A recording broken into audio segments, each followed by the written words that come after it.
ارنب گوسوامی کے نئے انکشافات نے انڈیا کا بھانڈا پھوڑ دیا۔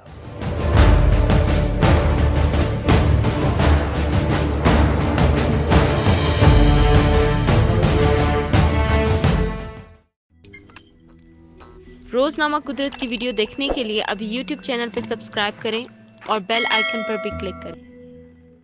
پاکستان کے دفتر خارجہ نے اتوار کو انڈین ٹی وی میزبان ارنب گوسوامی کی مبینہ طور پر لیک ہونے والی واٹس ایپ ڈیٹا پر رد عمل دیتے ہوئے کہا کہ ان انکشافات نے دنیا کے سامنے انڈیا کا بھانڈا پھوڑ دیا ہے اور پاکستان اپنے موقف میں ایک بار پھر سرخرو ہوا ہے۔ گزشتہ ہفتے ارنب گوسوامی اور بھارتی broadcast audience research council یعنی BARC کے سابق سربراہ کی 2019 میں پلوامہ حملے سے پہلے کی واٹس ایپ پر بات چیت منظر عام پر آئی ہے، جس میں وہ مبینہ طور پر اس واقعے کی کوریج سے اپنے چینل کی رینکنگ بڑھانے کی بات کرتے ہیں۔ میڈیا اور سوشل میڈیا ٹرینڈ کی صورت چلنے والے اس لیک ڈیٹا کے مطابق ارنب گوسوامی نہ صرف بالا کوٹ پر حملے بلکہ وہ انڈین آئین کے تحت انڈیا کے زیر انتظام کشمیر کی خصوصی حیثیت ختم کرنے والے آرٹیکل 370 کے خاتمے سے بھی آگاہ تھے۔ لیک ہونے والے ڈیٹا کے مطابق 23 فروری 2019 کو ارنب گوسوامی نے BARC کے چیف کو پاکستان سے متعلق بڑی خبر کی پیشگی کی اطلاع دی۔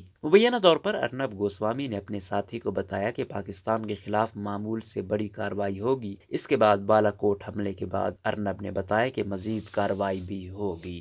پاکستان کے دفتر خارجہ نے رد عمل میں کیا کہا؟ پاکستان کے دفتر خارجہ نے اپنے رد عمل میں کہا کہ حالیہ مہینوں میں عالمی برادری کو انڈیا کی طرف سے پاکستان میں کی جانے والی ریاستی دہشت گردی کے بارے میں ثبوت مہیا کیے گئے اور ان میں انڈیا کی طرف سے پاکستان کے خلاف نفرت انگیز اور جعلی خبروں کی مہم بھی شامل ہے۔ پاکستان نے موقف اختیار کیا ہے کہ تازہ ترین انکشافات اس بات کی تصدیق کرتے ہیں کہ جو پاکستان کا موقف رہا ہے، BJP نے پاکستان کو بدنام کرنے اور دہشت گردی کے الزامات سے تعلق جوڑنے کے لیے ایک فالس فلیگ آپریشن لانچ کیا۔ پاکستان کے مطابق اس آپریشن کا ایک مقصد انڈیا میں قوم پرستی کو فروغ دینا بھی تھا۔ یہی وجہ تھی کہ انڈیا کی طرف سے نام نہاد سرجیکل اسٹرائیک کے دعوے بھی کیے گئے اور پھر انتخابات جیتنے کے لیے ان جذبات کو استعمال کیا گیا۔ یہ سب RSS BJP کا ایک ایسا طے شدہ ایجنڈا ہے جس کے تحت وہ انتخابی جیت کو یقینی بناتے ہیں۔ دفتر خارجہ کے مطابق ہم نے پہلے ہی پاکستان کے خلاف اس انڈین پروپیگنڈے کی وضاحت کر دی تھی اور یہ موقف اختیار کیا تھا کہ 2019 میں پلوامہ حملے کا فائدہ انڈیا کو ہوا ہے، کیونکہ اس کے بعد BJP نے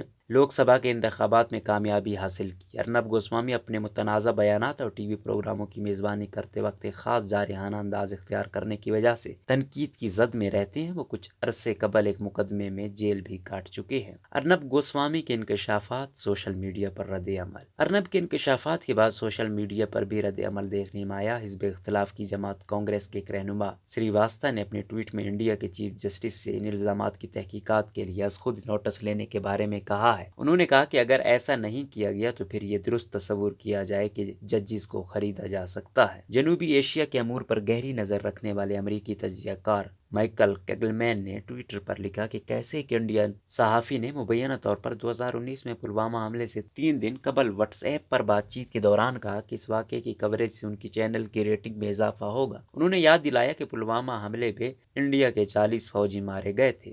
پراتیک سنہا نامی ایک صارف نے تو ارنب گوسوامی کی مبینہ واٹس ایپ چیٹ ٹویٹ کرتے ہوئے لکھا کہ پری اینڈ پوسٹ بالا کوٹ یعنی بالا کوٹ حملے سے پہلے اور بالا کوٹ حملے کے بعد کی صورتحال۔ وہاب علوی نامی ایک صارف نے لکھا کہ پلوامہ ڈرامہ تھا، پاکستان نشانہ تھا۔